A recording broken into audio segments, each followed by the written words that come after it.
These Philly guys, it makes you a different fighter than coming up anywhere else in the world. I think it's the whole thing with still sharp and still. You know, you can go to the gym and see Steve Cunningham training.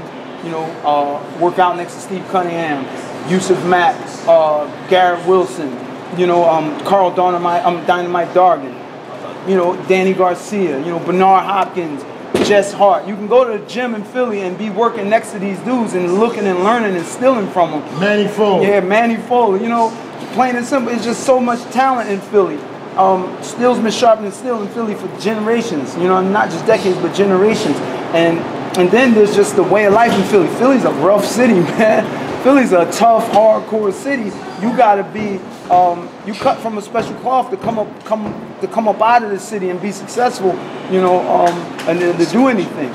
Shoot, just walking down the street is a challenge at some days and some places. So Philly itself is just a competitive city, no matter what sport you're in. But boxing really, because you can come to a gym and see stars. You know, see guys who've been there and champions, you know? Philly is the only city that you see guys street fighting and using the jab. Yeah, yeah, right? Jabbing to the stomach in the street fight. You see two guys fighting the bar and they're using the jab. Give me that, give me that. This is better for you.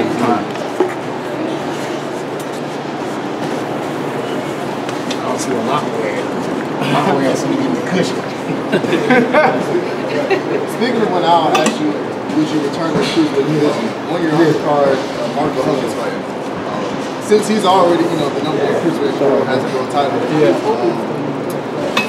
It wouldn't take you much to, you know, lose what, like 5-6 pounds to get back down to cruiser. If that rematch was available to you, would you take it?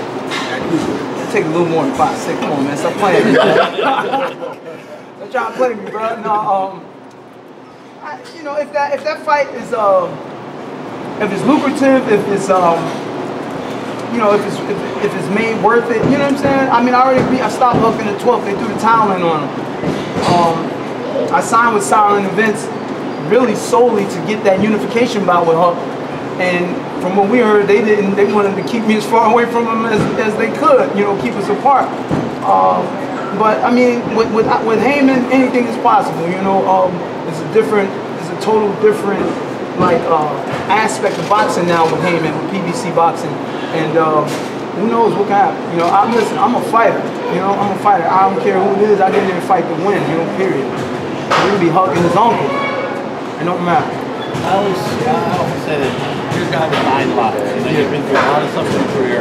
After your last fight, you did great against Glasgow, didn't get the decision, and it was hard to even picture what your next step was. Yeah, but here you are, you signed with the it guy in boxing right now, and you're fighting a big name, Tarver, with a possible championship fight, you know, in the balance. I mean, how do you keep bouncing back there?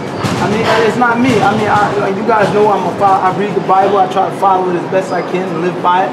And it tells me that, you know, what others has for your downfall, God can make for your good. You know, plain and simple. And this last fight in itself is a testament to that. You know, I mean, me and my wife, we took a trip to Vegas after the Glasgow fight, and you know, we were trying to enjoy ourselves, and then every here and there, it's just like, wow, I can't believe they robbed me. You know, like I can't believe. Right. You know, every time we go out, we having a couple of drinks, we eating, and we loving each other, and you know, enjoying each other's company. And it's, yo, they robbed me last week. You know, so but then a week after that, boom, we on the phone with Heyman. And you know, stuff turn around. I always keep the faith. You see it on my trunks. You know, I scream it. I keep the faith, man. Faith is ever believing stuff that you don't see yet. You know, that's the meaning of faith.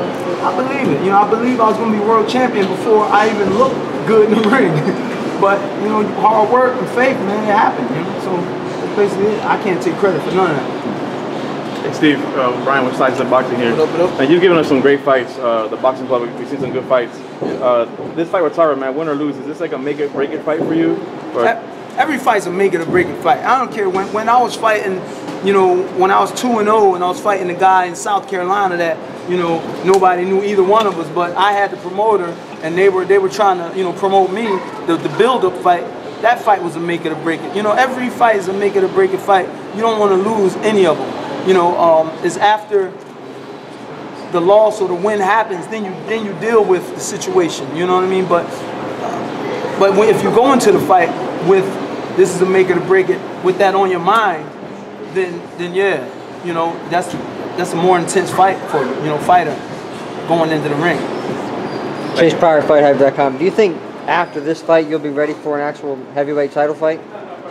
I felt I was ready for a heavyweight title fight, you know, after the Adamek win / robbery / loss / decision / draw /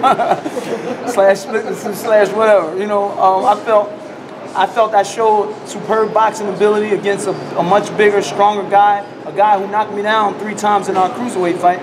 I feel I showed more wisdom, just more ring generalship, and I felt I deserved to get that win, and I was prepared to.